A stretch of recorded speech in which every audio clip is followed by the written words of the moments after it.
11 of the biggest names in golf just signed their names to something that could get them banned from their own tour. Not a tweet, not a locker room complaint. A written statement, hand-delivered, threatening legal action against the most powerful man in professional golf. And here's the part that should stop you cold. Two of the players who signed it are the exact same two players that man had quietly protected months earlier when nobody else was looking. Hold on to that. It's going to matter more than you think. Because on the surface, this looks like the easiest story in the world to hate. Millionaires refusing to play more golf, in more countries, for more money, while regular fans save up all year for one tournament. Spoiled athletes throwing a tantrum. Case closed, right? Wrong. Dead wrong.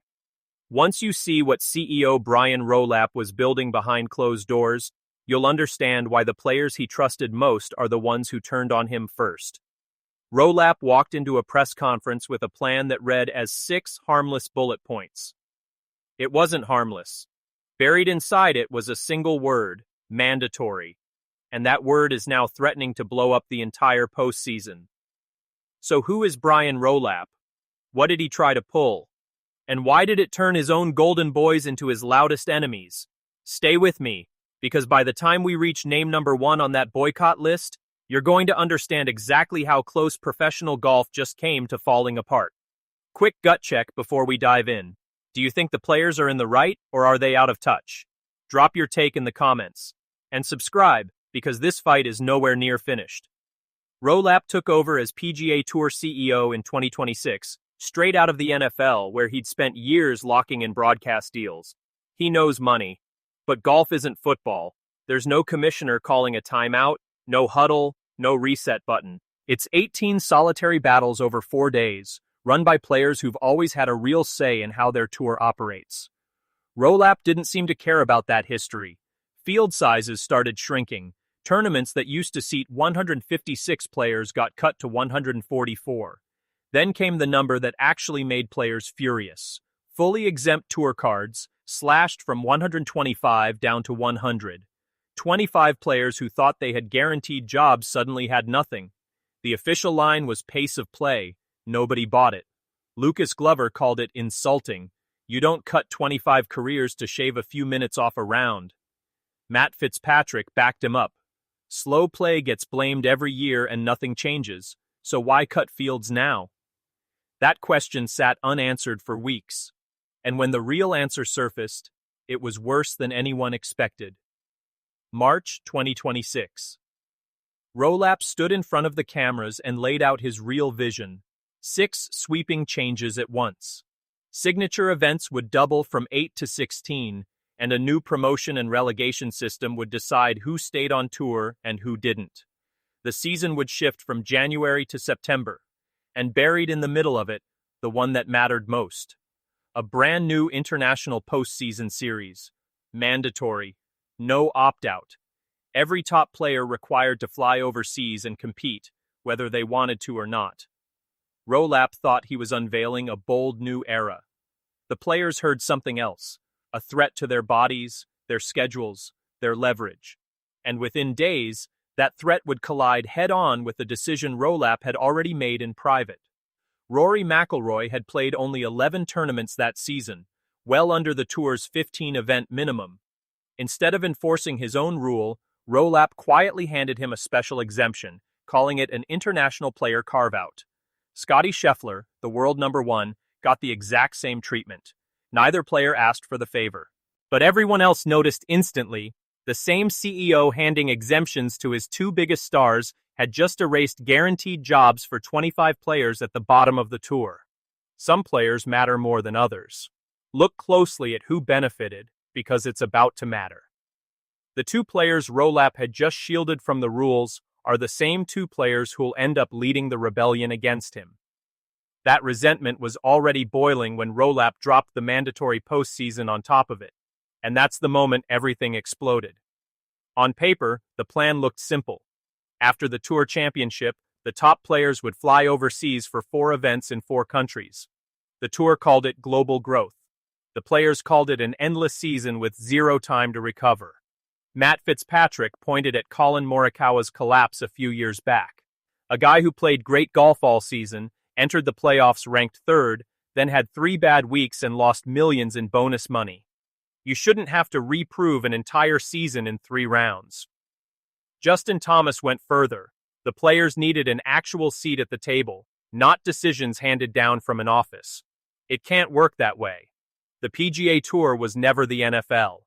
Brooks Koepka found that out the hard way. After defecting to LIV and clawing his way back, he gave up somewhere between $50 and $85 million in lost tour equity, played 16 events, finished 94th in the FedEx Cup standings, and missed the playoffs entirely. His own word for it, pathetic. That was the warning shot to every LIV player quietly hoping to sneak back home, including Jon Rahm, who found the welcome mat conspicuously absent when reports surfaced about his possible return. Then, in August 2026, LIV Golf dropped its own bombshell. New investors, 10 planned events for 2027. But the players who'd bet their careers on LIV knew the truth. Thinner fields, lower purses, no buzz. They were trapped. A dying league behind them, a tour that didn't want them in front of them. So they picked a side, the last side anyone expected. That pressure cooker is what produced the boycott. 11 players, some LIV defectors trying to claw their way back, some who'd never left, signed a joint statement. They would not participate in the mandatory postseason, and if the tour tried to force them, they'd see them in court. But it's the actual list of names that stopped the golf world cold, because the first signature belongs to the last player anyone expected to see there. Name 1. Rory McIlroy, the tour's usual peacemaker, the same player Rolapp had personally shielded from his own rules, now leading a rebellion against the man who did him the favor. Name 2. Scottie Scheffler, the best player alive, refusing to quietly cash in his exemption and stay silent. Name 3. Lucas Glover, the veteran who'd been sounding the alarm for months, finally backed by enough star power to be heard. Name 4. Matt Fitzpatrick, adding international weight to a fight that looked purely American. Name 5. Justin Thomas, turning his public criticism into an actual signature. Then it gets stranger. Name 6. Brooks Koepka, a man already punished once for defying the tour, walking straight back into the fire. Name 7. Bryson DeChambeau, proof that LIV exiles and PGA Tour loyalists could suddenly land on the exact same side. Name 8. Jon Rahm, rumored to be begging his way back onto tour, choosing instead to fight the very system he wanted to rejoin. Name 9. Cameron Smith, turning this from an American problem into a global one. Name 10. Patrick Reed, one of the most polarizing men in golf, standing shoulder to shoulder with players who'd once frozen him out. And the 11th name is the one that changes everything. Phil Mickelson, the face of LIV Golf itself, a man who hadn't even played in the PGA Championship that year, putting his name on a PGA Tour player's boycott. Read that again. If Mickelson is standing with these guys, this was never just about a schedule. 11 names, 11 different paths to the same conclusion. And the moment that statement went public, the golf world didn't just react, it panicked. Fallout was instant. Sponsors, who pay for star power, not filler fields, started making angry calls. Fans flooded social media, split down the middle, but glued to every update. The tour did what it always does. Statements about compromise, promises to listen. The players have heard that line before. Right after the field cuts, right after the tour cards got slashed, right after the postseason was first announced. And every single time, the tour did exactly what it wanted anyway. So here's the real question. Not whether Rolapp says the right things, he will. It's whether the players believe him enough to stand down. Right now, every signal says no. The boycott is set to start the moment the Tour Championship ends. And if the Tour tries to punish them for it, they're ready to fight. Rolapp has one decision left to make: back down and negotiate, or dig in and risk tearing the Tour apart from the inside. He's used to getting exactly what he wants, and right now, he has every reason not to blink first. Remember those 2 names from the very beginning? The 2 players Rolapp protected, who turned around and led the charge against him anyway?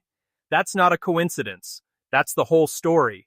When even the players you handpicked to win decide the system itself is broken, you don't have a scheduling dispute anymore. You have a mutiny. 11 players signed their names to that statement, knowing it could end their careers. And they did it anyway, because for the first time in years, somebody in professional golf finally said no.